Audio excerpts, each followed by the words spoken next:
Hello, everybody, and welcome to episode 15. And yes, we checked it this time of the Coffee and Ketchup podcast. I am Evangelina Skov, your number one host for today, because apparently that's how we're saying it from like 2 episodes. And with me, I have Megan McGrath. I forgot my second name for a minute there. That's written on the screen. What is my name? What are things? Life. Megan, what are you drinking today? Nothing. I have a pint glass next to me. I was drinking coffee earlier, but I finished it. And I don't want to go shopping for milk yet because I'm going to be away all weekend. So I love that you just have an empty glass. This has just become the podcast where I we may talk have about coffee. Borrowed it from a pub. Oh God. How did you, you know what? Don't incriminate yourself. I had 3 in my bag because I have the biggest bag. So everyone just kept shoving pint glasses in my bag. And I was like, okay. Oh no. I did have no, I'm not going to incriminate myself. I'll tell you later. I'll tell you later. I mean, to be fair, my mother only has herself to blame for this because she's done that too in front of me. You gotta sometimes. I feel like it's an Irish thing. You have to have Guinness pint glasses in your house or you're not Irish. And then you've got to have just like rando, they looked nice brand pint glasses. So you take them. Also ashtrays and spoons. Yep. Or people at my work used to steal the napkin dispensers. Which like, why, dude? They're like $2.50. They're cheap ass metal. Why? That's the most random. Of all the things you could steal, you could get like nice milkshake glasses or like, I don't know, something better. Yeah, because we don't keep track of that stuff. You could have stolen, like, yeah, especially when it's like a 50s themed diner and all the things that your food are like, you know, delivered on are 50s themed. Yeah, so much cooler. Why take the napkin dispenser, which is like in every restaurant in Dublin? So random. Shame for those people. Well, in today's episode, we're not talking about stealing, unfortunately. Maybe the next one, perhaps. Probably not. Today, we're going to be talking about writing and creative outlets and things like that. NaNoWriMo and how we are both writers who never write like most writers. Yep. I thought about this today because I saw on my Instagram that NaNoWriMo are now doing another July thing, which even though NaNoWriMo is November writing month, but they do it in July since last year because of COVID and nobody has anything to do.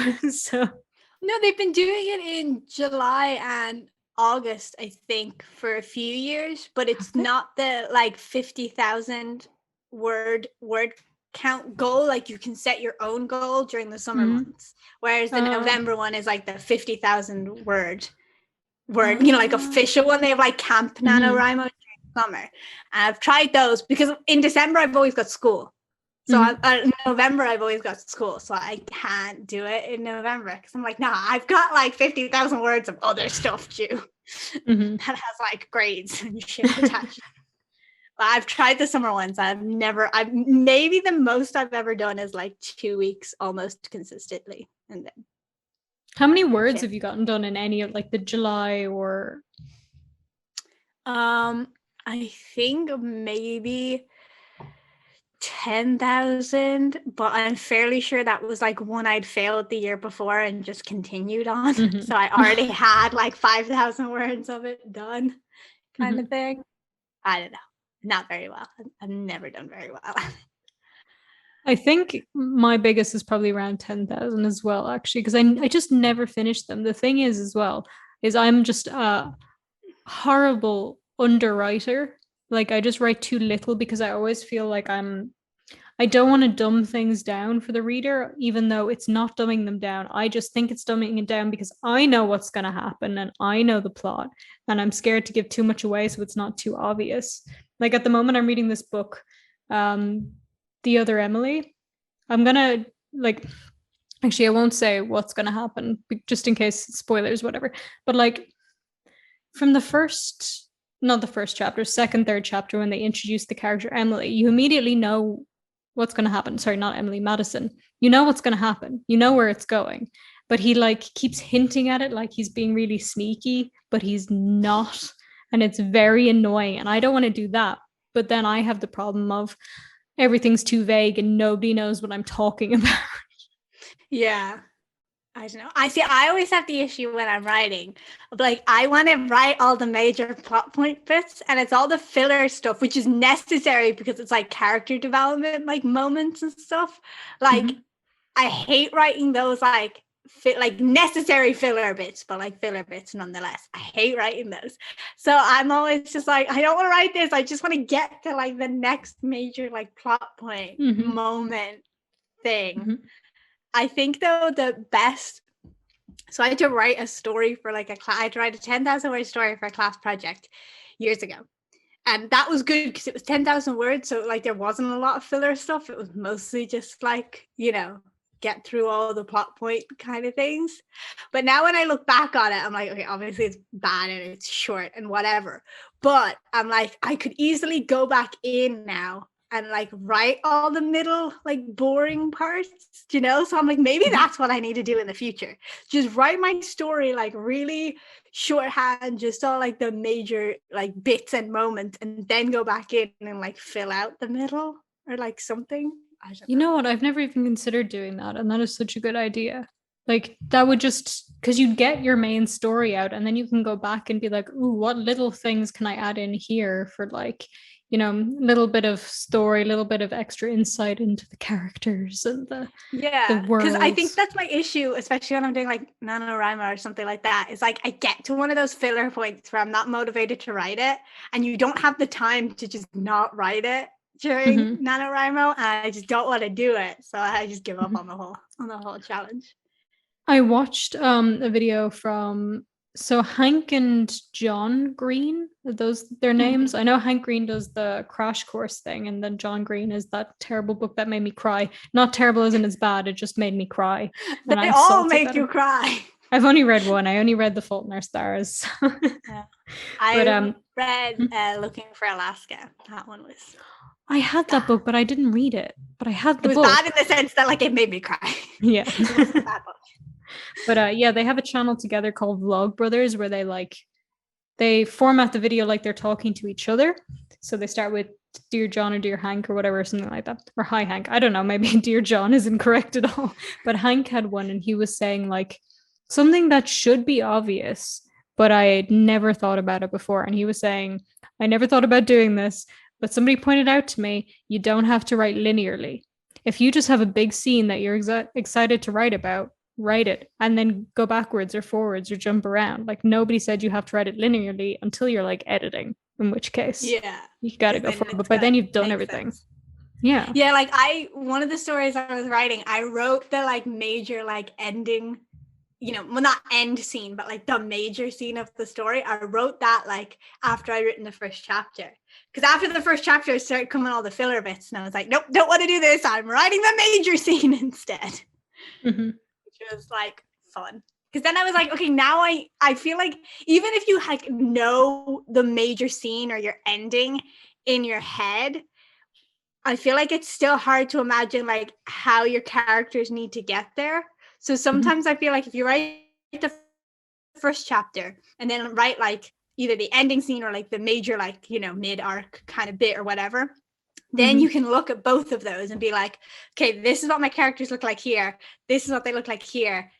Now I can write how they need to get there. And it like gives you a better framework of like, okay, she needs to get more like headstrong and less like, you know, nervous, or, you know, they need to, how do they get here then kind of thing is a little easier, I find, for myself at least. Because when I'm just trying to like write filler for the sake of like writing filler, I'm like, no, I can't do it. But at least if I've got in my head, okay, like, no, she needs to change like this. So let's just add in bits where like this happens or that happens, or, you know, I don't know.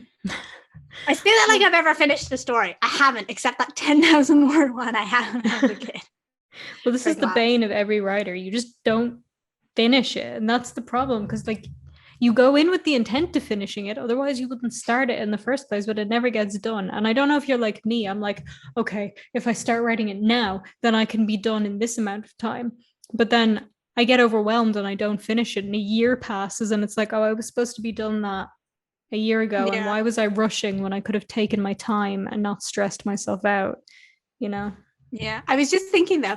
So yeah, like I was saying with the Camp NaNoWriMo ones, you can like set your own word goals for it. Mhm. But what I can, or you can set page goals instead, like if you're not like a word count person. But what I was thinking, instead of like having to hit like, I think it's like what, 500 and something words a day or something like that. I think it's like 1,500 if you want to write Yeah. 50,000. All right. It's a lot. But I think there should be a setting where like once you've set your word count or whatever, you can set it to like diminishing numbers. You know, like on the first day, you have to get like, because on the first day I'm always a lot more motivated, and then you know if I fall behind, it starts getting like higher and higher and higher, and I'm losing motivation. Whereas I feel like I'd easily be able to write, you know, a couple thousand words the first day, and then if the numbers are like diminishing as it goes on, then like, you know, maybe cumulating and like you only have to write 10 words on the last day or something like that. Then I feel like that's easier. And then also if it does start building up because you haven't written for a few days, it's not building up by like 1,000 words every day. It's like 1,000 plus 500 plus 250, you know, like it's not like, you know, if you miss 3 days, it's not 3,000 words that you have to write. It's like 1,750 that you have to write or something like that. Which is like looking at it, you're like, okay, that's a lot more manageable than like I took 3 days off and now I'm screwed. Yeah, that would actually make a lot more sense as well. Like to have, see, the thing is, like, they do rely on volunteers and stuff to help them with their website and stuff. And that would take somebody like taking the initiative to do that kind of thing, which is the problem. But if somebody suggested it, maybe they would look into it. Like, they could have an option to do the diminishing thing, or even like three options, either like static every day, 1,500, whatever it is, to have diminishing, or to have like if you write more words one day, they take it away from the next day, because as far as I know, they don't take it away. It still says your goal for the day is 1,500, even if you wrote 2,000 words the previous day. I think they do, but Do they divide it out. So, you know, if you like overwrote by 30 words on the first day, then you have to write one less word every day, kind of thing. Whereas maybe there should be an option to be like, no, accumulate my extra words on a single day. So I can like take 1 day off as opposed, and then I have the same, like the 1,500 to do every other day kind of thing, as opposed to just taking like a couple of words off of every day. Because I don't know. I feel like if it's taking, like, let's say, okay, you have to do 1,500 every day, and it's taken 100 words off of every day because you've overwritten. So now you only have to write 1,400 words every day. Great. But that all could have accumulated into having 2 days off as well. So like instead, they could be like, okay, you know, you can have 2 days off tomorrow and the day after if you want them.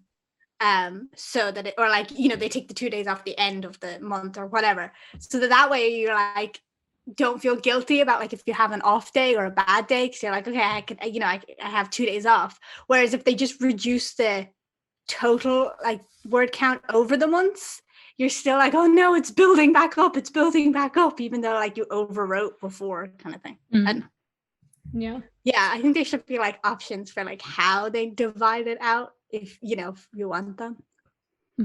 I want to hear from the people listening. If you are listening on a format where you can comment, have you ever done, I'm going to keep calling it NaNoWriMo. I know I'm wrong. Let me just say that now. I know I'm wrong, but I just can't stop saying it like that. Have you ever done it? Have you ever not done it, but, you know, written something on your own and actually reached your word count? Have you finished a project? Are you better than us in every single way?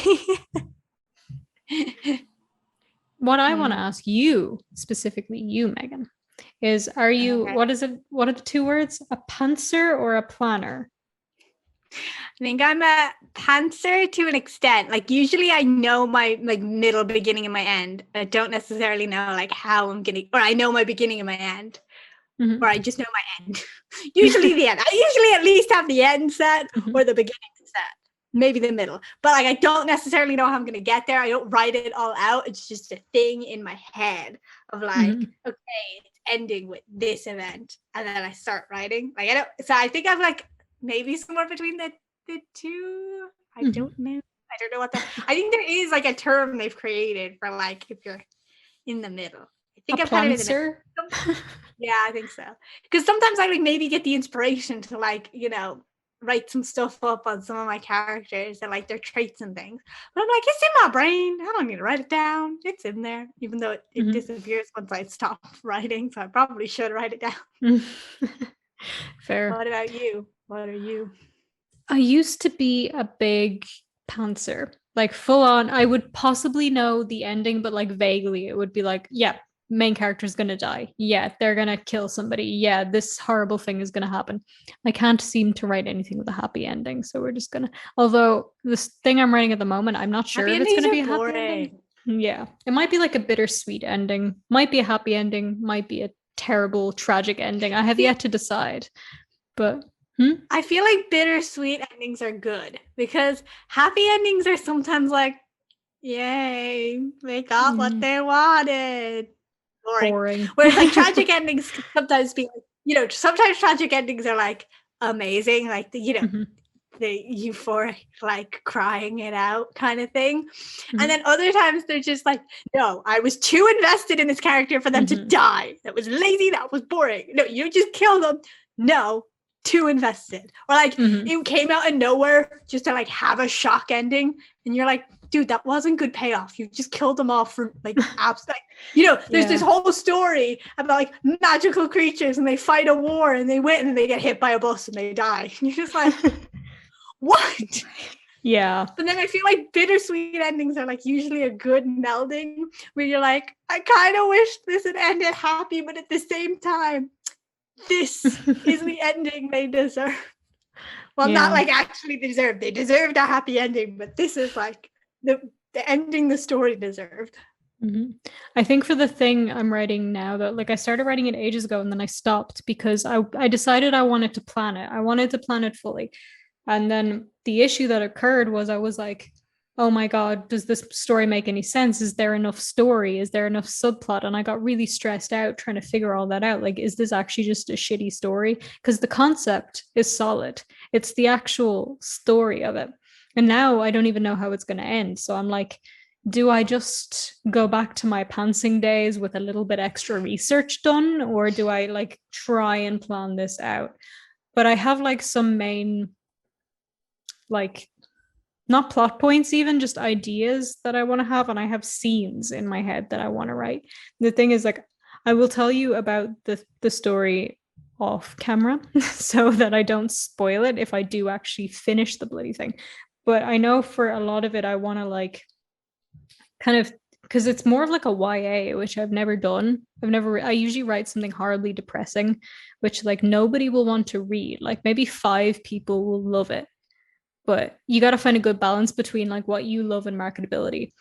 But I want to like take the concepts that are in YA and just like completely like ruin them. Like, you know, the way in YA a lot of the time you have the girl main character who's like pretty, but she doesn't know she's pretty, and she's like sensitive and fragile and like she's shy. And this, my main character is the most feminine fucking bitch you'll ever meet. She's lovely, she's sweet, she's super feminine. She doesn't change and not become feminine, and that's her arc. Like, she is just feminine, but she's still a bad bitch because there's too much villainizing of feminine characters in media, I think. So I just want her to be like super girly, but like not a villain and not in any way weak because she's feminine. You know what I mean?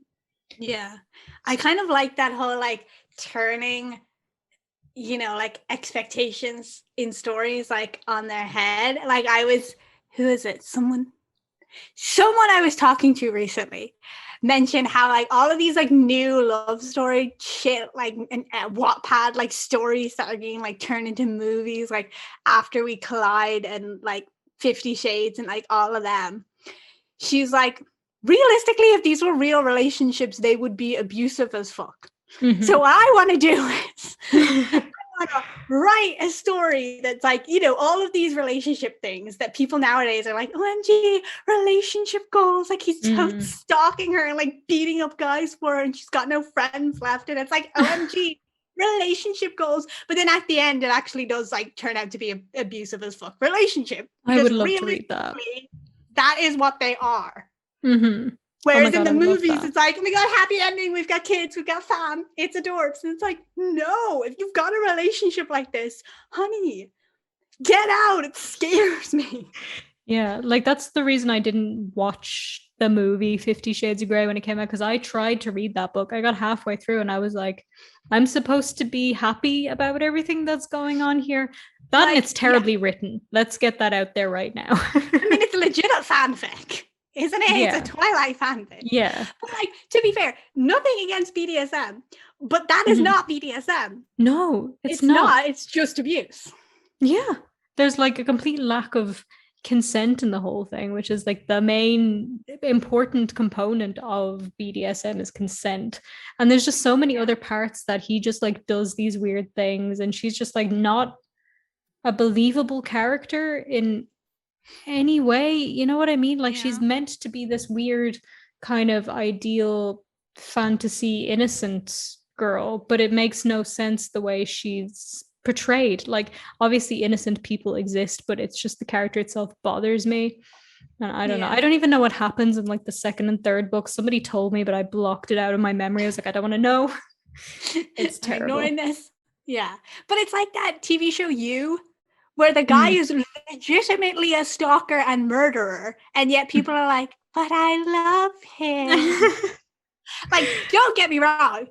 I love Loki and, you know, like other crazy serial killer sociopaths in like other movies, but not when they're like made out, like not when they are legit stalker who's murdering, you know, people to get with you kind of thing.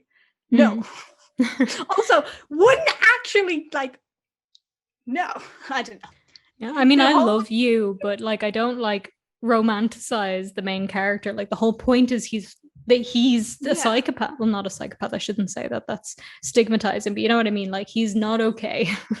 Yeah. Like that's the thing. Stuff. Like it's okay to like love a TV show or love a character. But like it's a whole other thing to actually be like, no, but like he just loved like trying to rationalize what he's doing. Yeah. Is the issue I've got. And I'm just like, no, the show legitimately spells out I am a bad person. And people are like, no, but he's not really. He loves her. I'm sorry, but if someone walked too close to you on the street, you're probably going to freak out that like, you know, what, you know, do you know what I mean? Like if someone's like 2 paces behind you on a dark road, you're going to be like, oh my God, no, he's going to try and kill me. He's going to try and kill me. And then he like turns the corner and you're like, okay, I completely overreacted that. But you like watch a guy legit stalk and murder and you're like, but he loves her. It's like, no. Yeah, you're not going to be like, oh, but maybe he loves me. Yeah, like, I don't know. It concerns me that like how much people are romanticizing abusive relationships lately. Like I honestly, the first time I noticed it was Harley Quinn and the Joker in Suicide Squad. Yeah. Where people were like, #relationship goals, which, okay, in fairness, in the movie, they don't make it explicitly clear that it's an abusive relationship because they changed around all the scenes that had abuse in them to make them not look abusive. Which, like, dude, what the hell? Did you not read Harley Quinn before you created this movie? But, like, I don't know. I was just like, yeah, but even if you don't read the comic books, you know that that's not a healthy relationship. I don't know. Yeah, no, that was really bad. I remember, like, people were on and on and on about, oh my God, relationship goals are amazing. Because that was the time of the internet where people actually would use the term relationship goals and hashtag. So they were talking about it nonstop. But like, I like that what they did in Birds of Prey, where like the Joker, fucking gone. This bitch don't need him. No. Yeah, now all we need is Poison Ivy. Now that is a healthy relationship. Yes, we love that. Please do it. But they won't do it, but they should.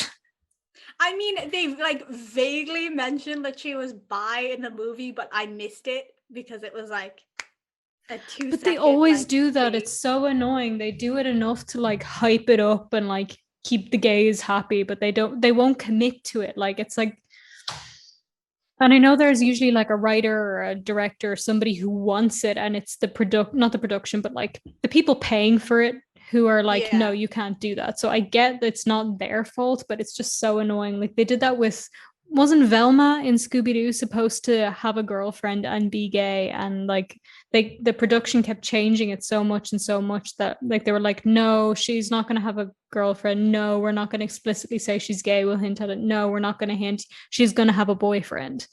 Like they changed it so much. And like even was it the writer or the director? I can never remember. He said like, no, it's canon. She's a lesbian. Moving on. Oh, it's kind of funny because so the new Loki TV show is out, and in like the first episode, you like like Loki's got like a file of like who he is, all the people he's killed, yada yada, and under like gender, it had fluid, which like he's a shape-shifting god, so yeah. Makes sense. But it was just like a file on a table. It wasn't until someone like paused the scene and zoomed in on it that you could actually see that, like the screen didn't even like pan over it slowly or anything like that. Like I full on didn't see it in the episode. It was just someone afterwards saw it, and I was like, okay, that's like lazy as hell. But then 2 episodes later, Loki was full on like, dude, I'm bi. So I'm okay with it now. Okay, that's fine then. They can do that. I was like, come on, Marvel. And then like 2 seconds later, they were like, I like princes and princesses. And I'm like, okay, we're good again. We're fine. Continue. Loki makes sense as a bi character, really does. Really, really I mean, does. Loki had a kid with a horse while being a horse. So in Norse mythology, not in the MCU. I didn't think in Marvel. I assumed you meant the mythology. But it's so funny because there's so many memes going around recently of like the scene where like Loki not comes out, but like mentions it, and then there's like an image of like with the caption being like Marvel homophobic Marvel fans raging that Loki is bi, and then there's another image of like me, a Norse mythology fan, knowing that Loki turned into a horse and then effed a horse and then had a horse baby.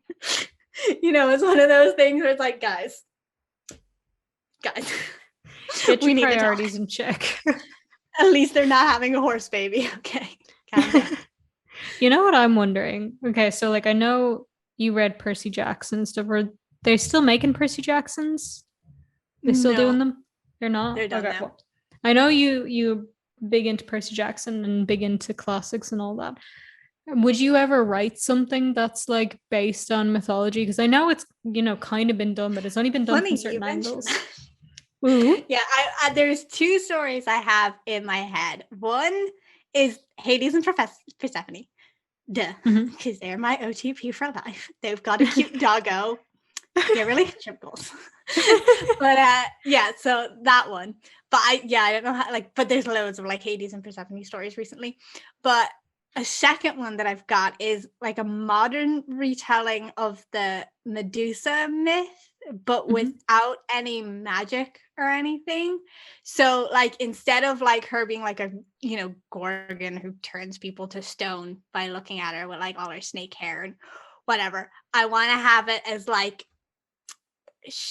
there was an incident and she was deformed, and so people don't want to look at her and she like hides away from the world, and like in the end, so in the myth she's like killed by Perseus and beheaded, and in my like version of the story I kind of want it to be that like the people in her town just don't want her there because she's like ugly and she's a witch and she scares children or whatever. So some like teenager thinking he's like some badass like goes in to save the village from like this horrible monster. She's not actually a monster. It's a modern retelling, so it wouldn't be village, but you know what I mean.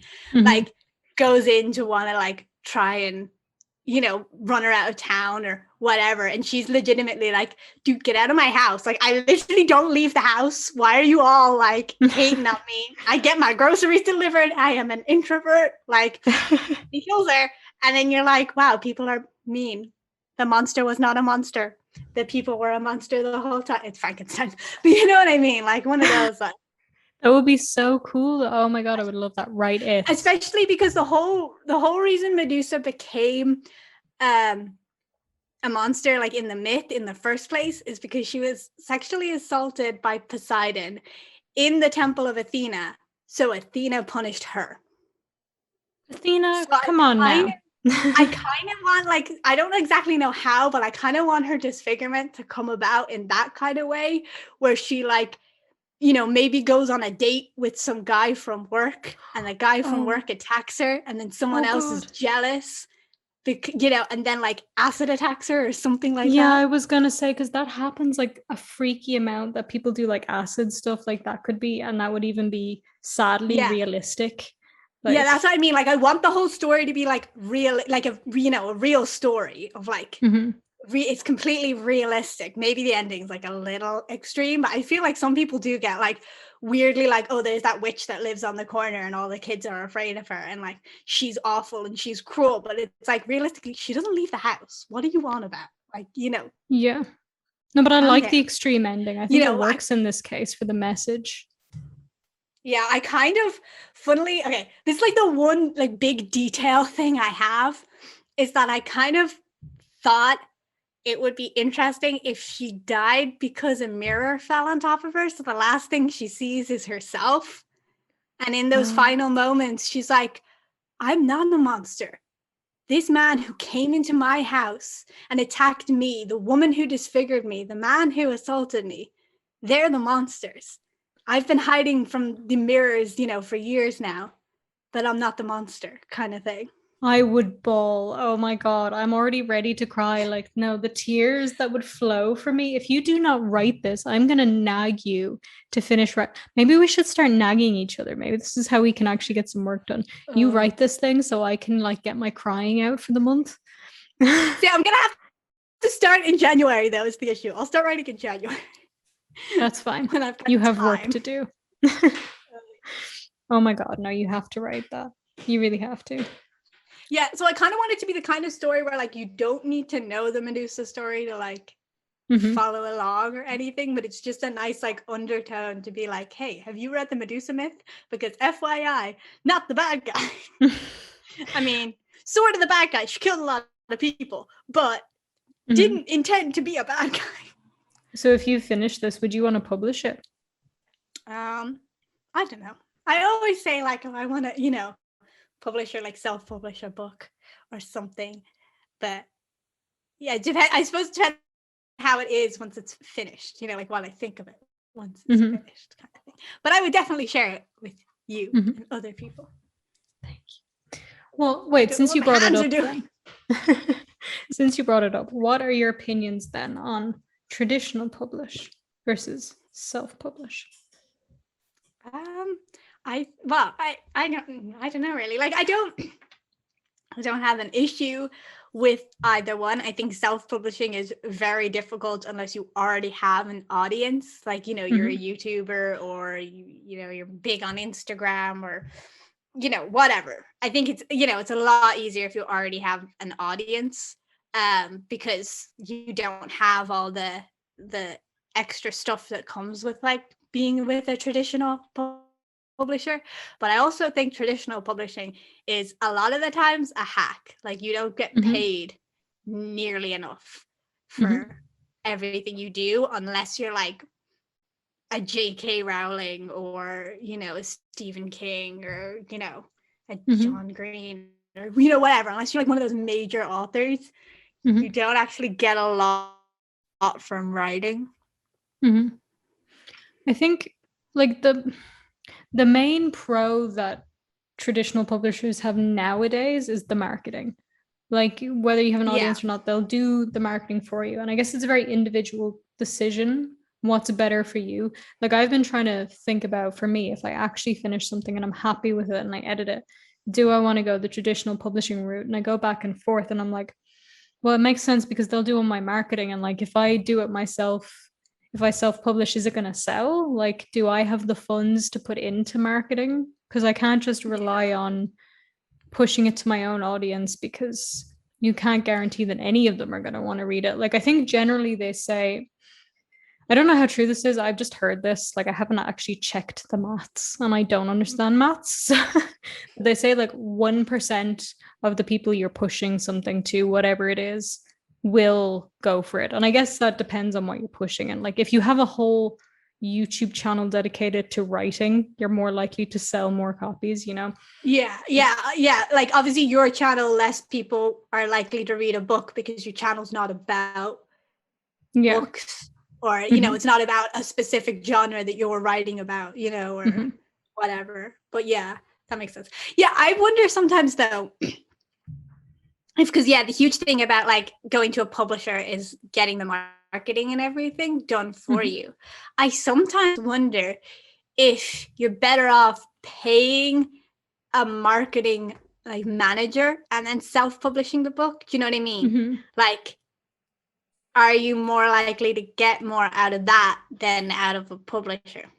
Do you know what I mean? That's actually something to think about. I don't know how much a publishing manager would cost, but if like that could work for some people actually, because the thing is as well, a traditional publisher might not do enough marketing for your book. Like if they've just picked you up as like a side revenue, they don't think you're going to be a hit. They don't think you're going to be the next big thing. They're not going to put a lot of money into it. And I've also read that a lot of the time, I don't know if this is true, but I've read that like, I think the person who was talking about this, they used the example of like a werewolf book.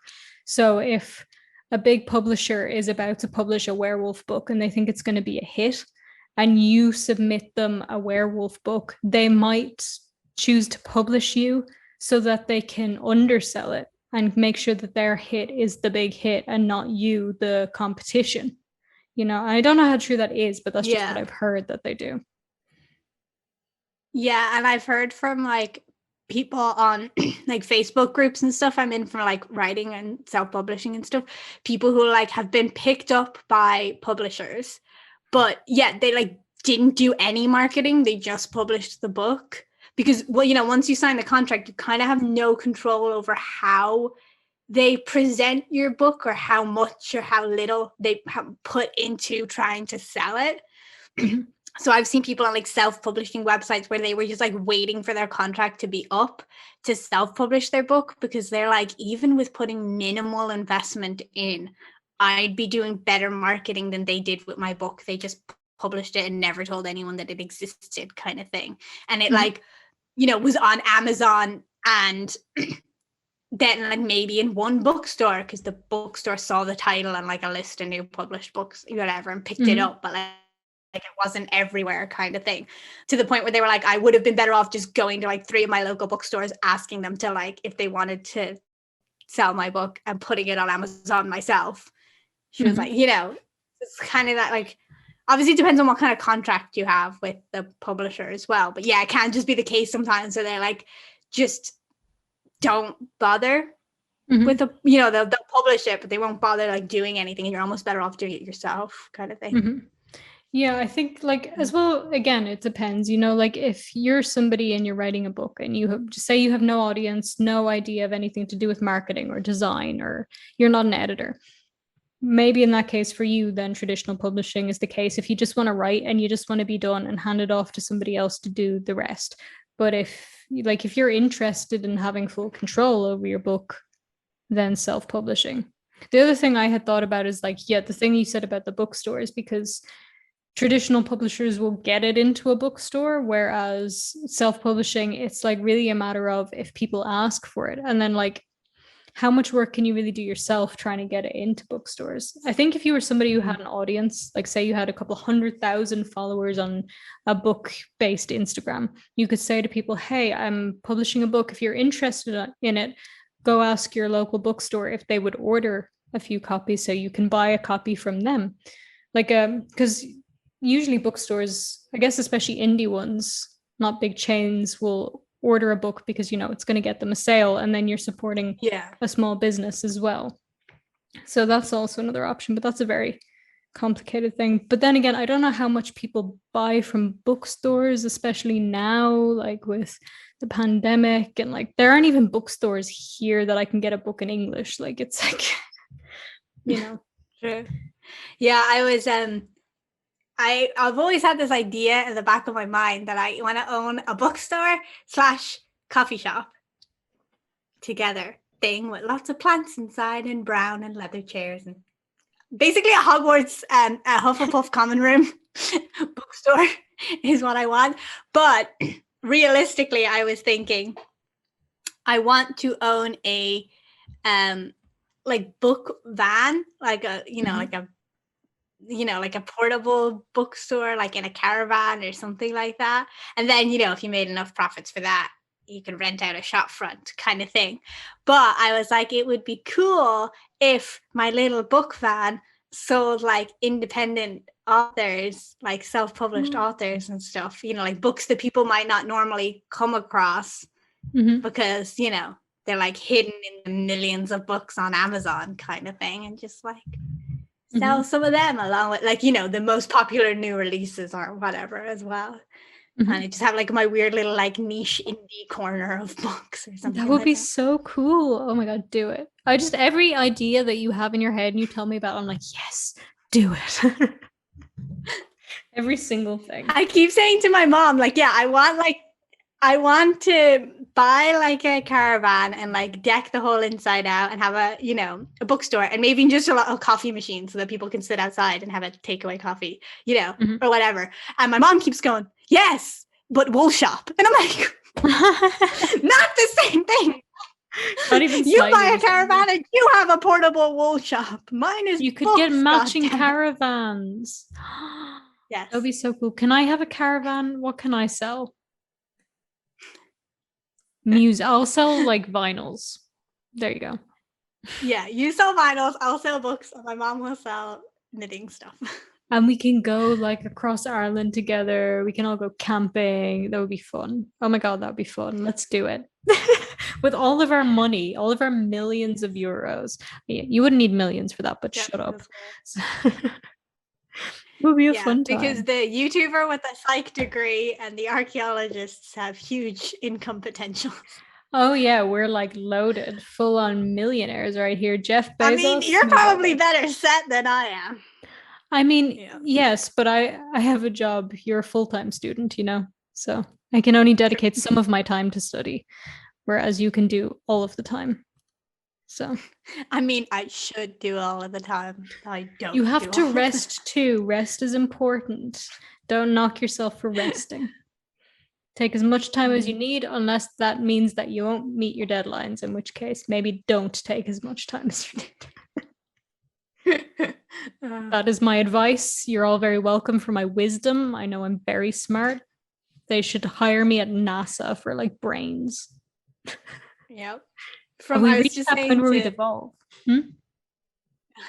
I was just saying, I was saying to you before we started recording that I have like between now and January 14th, I have a week off. Maybe I might have even scheduled my dissertation wrong and I won't have a week off.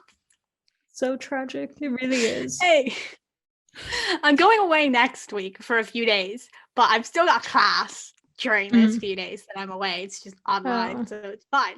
Oh, I bought a disposable camera as well because like I want to be cute and vintage, but I started looking into it and they sell now these like plastic cameras which are basically the exact same as a disposable camera, except you can replace the film, like they're cheap, flimsy, like not great quality, like one setting is either flash on or flash off, the only settings, but it's like better value and more economic, eco-friendly than a disposable camera. So I was like, depending on how these disposable pictures like turn out from this trip, I think I might buy one of those because it's like £19 and film is like £6, and just like take a little plastic camera around with me everywhere.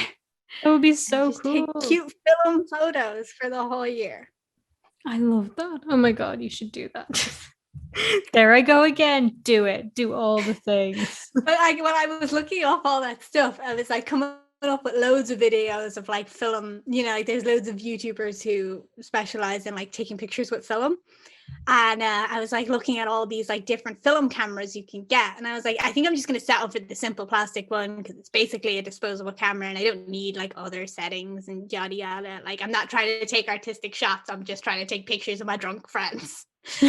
But it turns out I was looking up at some of the other brands that like people were recommending and stuff, and I was like, damn, film cameras are hard to find because no one makes them anymore. Like every film camera that someone owns is like they bought it in a thrift store or off like Etsy or Amazon, because or not Amazon, eBay, because they're like refurbished or something, and I was like, damn, this is not a great hobby to be into. You know what? Invest the energy into your hobbies. Hobbies usually aren't easy. You know what I mean? They're like complicated and annoying and they piss you off, but you'll do it anyway. That's when you know you love it. If you keep doing it, if it pisses you off. So like me trying to do music. Yeah. I don't know. I think there's something weird about my brain. I get like such inspiration for stuff, like for a book or a podcast or, you know, different things. And then I just like, I'm inspired for like 2 weeks, like hardcore, like I'll put all my time and energy into it. And then I'm just like, now I'm done. Never gonna touch that again. Yeah, no, that's me too, to a T. And it's awful because if you're like me, then you'll pick it up again a few months later, or maybe a few years later, and you're like, why did I stop doing this thing? And now nobody's taking me seriously about this thing because I already dropped it. But now I'm back. I mean, that's like my whole YouTube channel. My whole YouTube channel is a cycle of me getting like 3 weeks of inspiration to make videos and then dropping it. This year has been the most like consistent year of uploads ever. You've done very good. I'm very proud. Done a lot of uploading. Yeah, I took like 2 weeks off, but that a while ago. But that was for like I had exams and shit. That's fair. I think you're allowed. Taking time off, but I'm kind of like I don't know what to do now because I've got a video for next week, but the week after that, like, so I have to record next week's video this week, obviously. Mm-hmm. But the video for the week after that was supposed to be my tattoo vlog, but now I'm not getting a tattoo, so I'm like, no video next week. Sorry. Do regular vlog. I miss your regular vlogs. I like them. They're relaxing. I feel like I don't have anything to vlog about. The one after that, though, is going to be my weekend away with my friends. So oh, beautiful. Check out the Lake District. You can do a video about writing. That's because that's what we're doing today. You can do a video about why don't you talk about like, because you were talking about Medusa, why don't you talk about like classic stuff, mythology, that's the word, where they're like the weirdest mythology stories, you know, like the horse thing. Oh my god, there's so many animal ones. It'll be like top 10. Top 10 times the gods had kids with animals. Yes, oh my god, please. I would pay good money to see that, for real. Like, number 1, Loki is a horse, fucking a horse, making a horse. Or like, I'm fairly sure Poseidon created horses by fucking some sea creature. Poseidon. I mean, I like horses, but there couldn't have been a simpler way, Poseidon, really. I feel like there should be a better way. I feel like most animals were created by some male god putting his thing in somewhere it did not belong. Maybe they should like stop that. Maybe like I was going to say something really stupid and people are going to take me seriously. I was going to make a joke. Let me be clear. A joke in my shitty sense of humor saying maybe it's good that so many animals are going extinct. Because it means that we're not making more with weird men, gods, ding-dongs, you know? Oh my god, I was having the weirdest conversation. So I'm taking a class this semester on grave concerns, which is basically like just an entire class about like death and dead things, which is where my inspiration to start a podcast about death and dead things started. But we were discussing the other day about cannibalism, as you do in class, and about like how it's different like customs in different societies. Like for some society, it's considered like a great honor to be cannibalized after you die, and in others it's like something you do to your enemies is like a sign of disrespect sort of thing. But someone brought up the interesting point, and I haven't had a vegetarian to ask, but would vegetarians be against consensual cannibalism? Because consent is given. So here's do you want me to be really like diplomatic about it, or do you want a stupid answer? I don't care. The issue with cannibalism.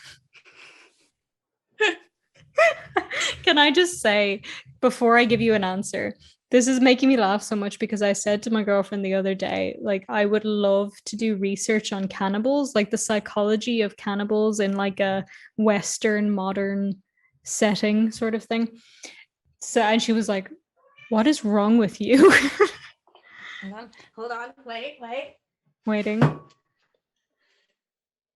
Mommy Mummies, cannibals, and vampires. Oh my god. It's an This is a entire book. book about how people in the Victorian era used to eat mummies because they thought it was medicine. No, God. So to get back to your question, in my head, and somebody can correct me, the issue with cannibalism, obviously we're talking consensual cannibalism, is that to consent to cannibalism in a modern setting, there's probably something psychologically wrong where you can't give proper consent. Like in our current setting where it's in like a modern Western setting, yeah. Not in in this other setting, cultures. no, this culture, like Western modern today, it's so not accepted that if you are somebody who wants that, then there has to be like some issue with, well, are you capable of consenting to that? Now, obviously, if the consent is like, oh yeah, you can kill me and then like eat me, that's definitely not okay because that's murder at this point. Yeah. But if it's like, yeah, when I die, y'all can eat me, that's fine. You kind of have to question that a bit. And I also want to question the people who want to do the eating. Like, why do you want, like, I don't want to eat you when you die, you know? Like, I think it's the whole fetish thing as well. Correct me if I saw it on an episode of CSI, so correct me if I'm wrong. No, that is a whole fetish thing. It's very weird and I don't understand it. In a different society where it is considered like I suppose maybe those societies don't have vegetarians. You know, in a society where it's considered like a normal thing.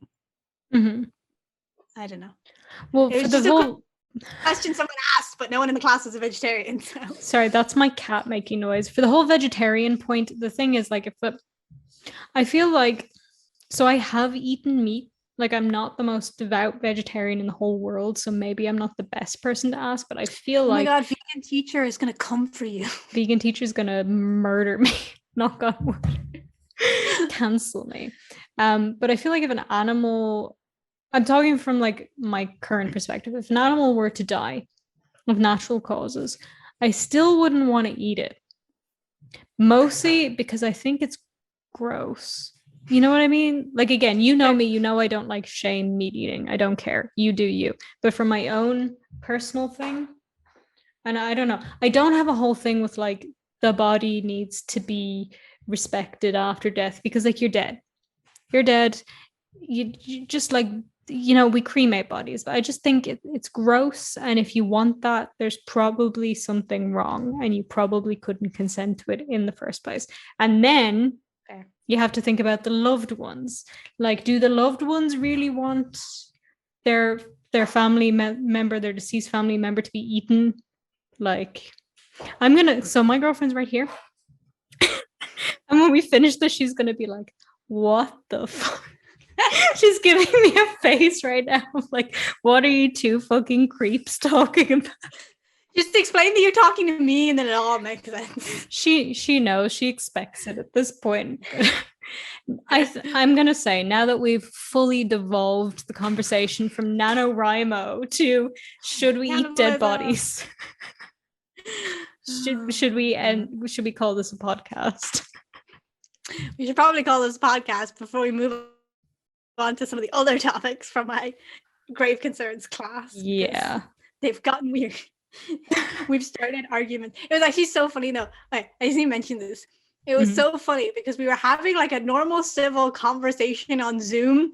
Meanwhile, there was a whole war going on our WhatsApp group for the class about like something insensitive that someone would said. But I just found it hilarious how the two people who were warring on WhatsApp were like having a normal civil, like, you know, discussion about the topic during the Zoom class, but simultaneously you could see that they were texting in like, you know, attacking each other on the WhatsApp. And I'm like, I appreciate your multitasking.